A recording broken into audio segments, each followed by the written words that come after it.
Let's continue with detailed explanation and solution for Science 2, Chapter 1, Heredity and Evolution. This is part 1.2. It includes type of questions asked for this section. This will deal in detail. Evidences of evolution, we'll see which are the evidences of evolution. We're going to see in depth morphological evidence and anatomical evidence. These words might seem alien to you, but by the end of this part, I'm sure you all will be able to explain it also to anybody. Okay, so let's move on. Let's see what is the meaning of evidences and of evolution. Evidences means कोई भी चीज का जो proof, okay, proof any चीज anything का proof. Evolution be understood, these are gradual changes that occur in living organisms over a period of time to evolve into you can say progressive species. For example, we have evolved from ape, that is man has evolved from ape. Now also, as we studied the theory of evolution, all of us came from unicellular organism, okay, and we became complex species. So what is the proof of this, that we all came from a unicellular organism? So that ka proof or evidence we are going to understand by the various examples we see now in the later part of the chapter. So I hope you understood this evidences of evolution. So let's move on. Okay, before we move on, let's you all are going to draw this in your book. Okay, you all are going to complete this concept chart for me. Morphological evidence is being given, similarities in bone structure is going to is given. We're going to understand these two, and you all are going to read your textbook and going to fill up the remaining. Okay, let's understand the type of questions. Write short notes. We've always written short notes, so I think everybody knows what short notes are. I'll just tell you all one way of writing it.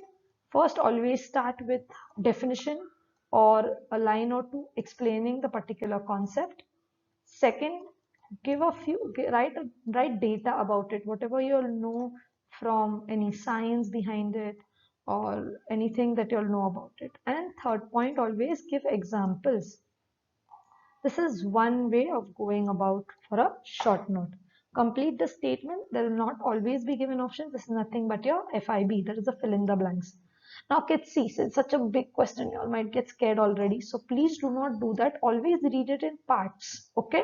See, define, suppose a particular thing over here. Here they're saying vestigial organ. Since we do not know what is vestigial organ, I'm not going to concentrate on it. They're saying define a particular term. Then write the names, write some names of these particular terms. Then write the names of those animals in whom they are seen, okay, or whatever that is.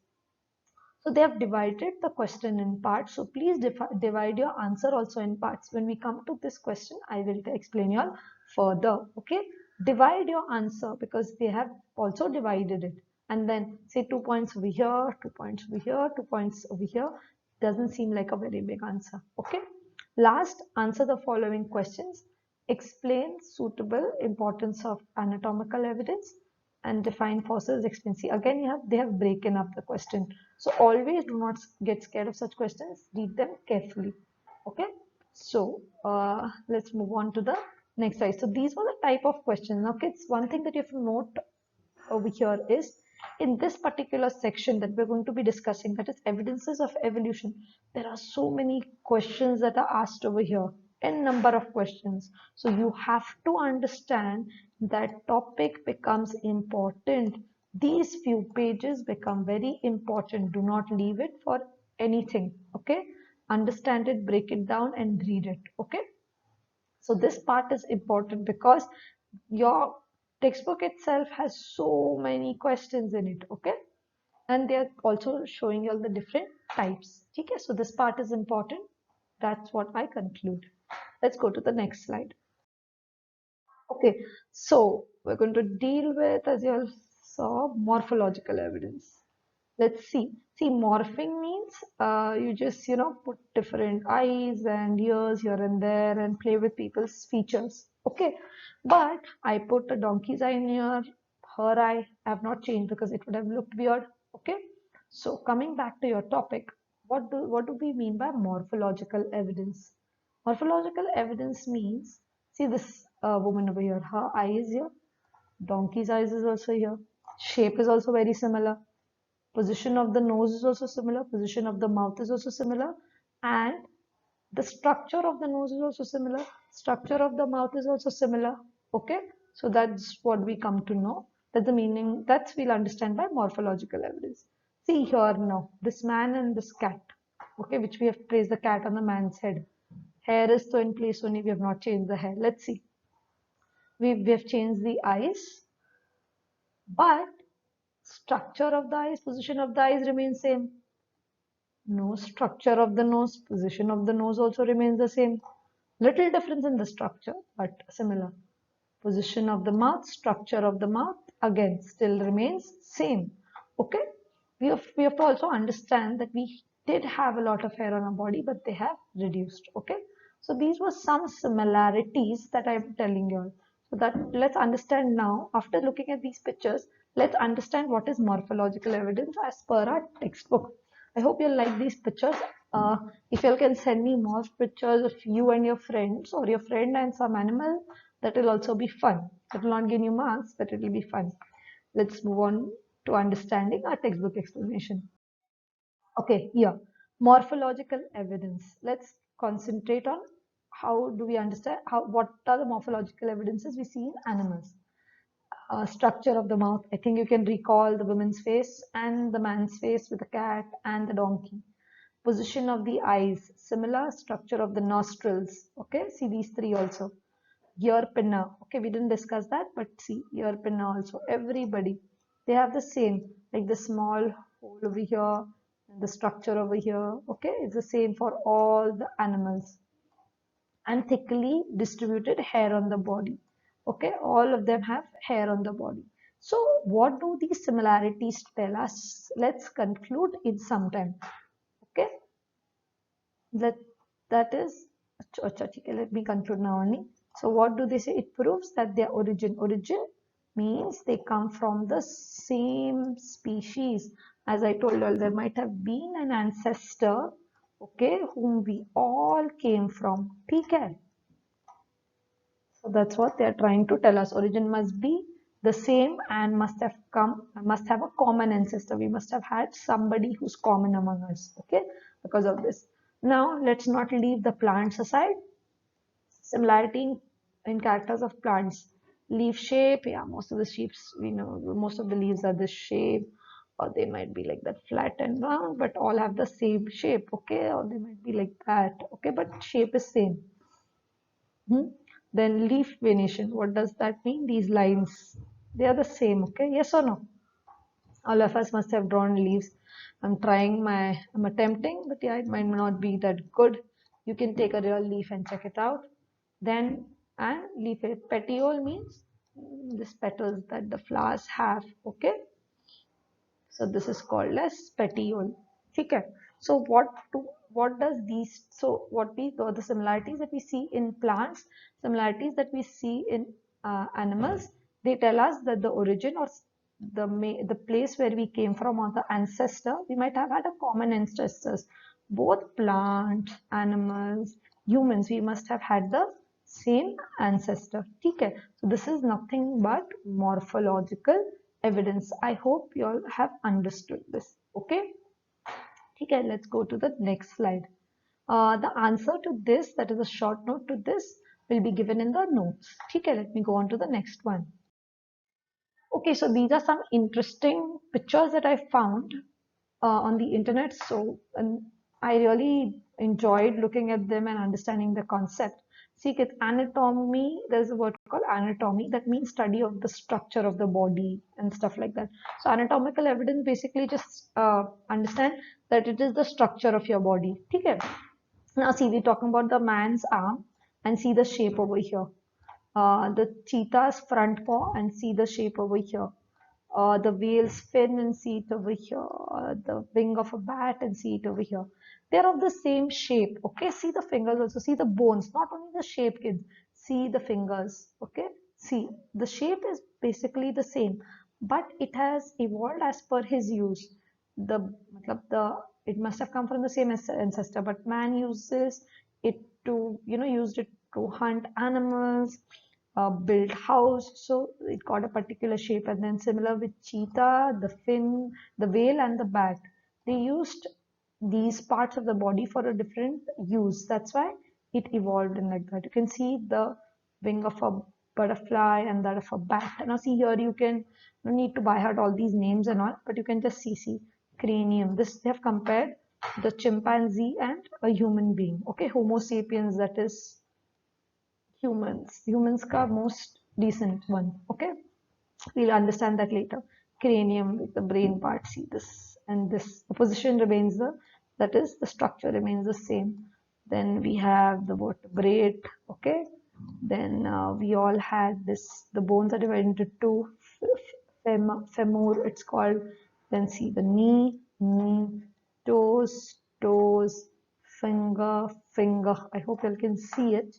Okay, so all these things.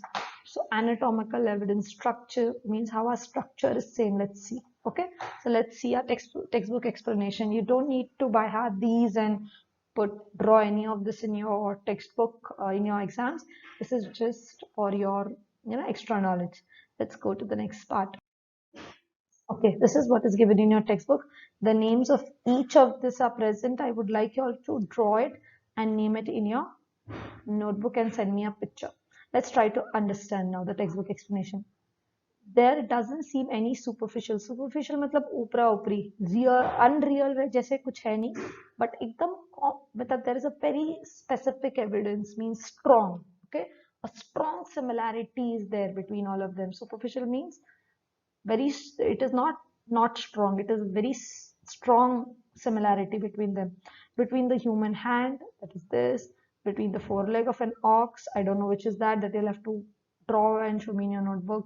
Flipper of a whale and a patagium of a bat. Okay, I don't know which is that you'll have to explain me. Okay, so anatomical evidence, that is use of each those structure is different. So though we use each of them for different purposes, okay, the similarity in structure of the bones and the bony joints, kids, we saw in the previous picture also. Okay, please try to remember that picture. If you want, reverse the video and see it. So the structure of the bone, the bony joints in the organs indicate the animals have evolved from the same ancestor. Remember, structure of the bones, okay, that is one in this particular anatomical evidence thing, and the bony joints, that is two, indicate that the organs and the bony structure of the bones and bony joints in the organs, they indicate what animals have evolved from the same ancestor, one and the same ancestor. And you can give this because, and what all can you explain? You can also say that these similarities are strong. Okay, they are very strong similarities. And though they are used for different things, but their structure remains the same. That is what is understood by anatomical evidence. I hope you'll have understood anatomical and morphological evidences and the different examples that I've given you. Please please feel free to reverse the video and see the other pictures that I've given you all. That will help you all understand these concepts better. Again, the notes will be given to you all as soon as you'll give me a thumbs up, and I can send you all the notes. Okay, okay. Now this is one extra slide for you all, surprise slide for you all, so that you all don't get bored, and with all these morbid pictures, something so that you all can end this lecture on a happy note. So here, this and this and this. Now this is something for your entertainment purpose, but it also has an educational value behind it. So don't be like this or this living organism we do not have to replicate. We have to replicate this particular living organism who has so much of energy. ठीक है? There's a lot of energy. Now the educational reason behind this is, I think you'll have seen these two organisms, living organisms, in your previous two chapters. So tell me the names of these two so that I know you'll have watched the lecture till the end. I hope you'll enjoyed this one. Again, do not be like this one, either eating all the time at home and sleeping. Please be energetic like this fellow over here, living organism. and study and make most of the time you'll have at your hand. So I'll meet you next for the next part, that is 1.3. I hope you are studying. The notes will be sent to you through a personal WhatsApp number. Bye. So hope you've all enjoyed this part of the chapter series just as you would enjoy your favorite book with a hot cup of tea. So ECOT, that is everyone's cup of tea, will bring to you many more such chapter series along with detailed explanation and solution of the exercises that are there in your textbook. We wish to bring to you this and more at zero cost so that the hardest chapters become your cup of tea. So help us by clicking on this button. Get notified about our upcoming chapter series. Also, share it to help us define education through equality. Do message us any doubts that you have on our Instagram handle, everyone's cup of tea, and we promise to answer them. Thank you and keep sipping. Bye.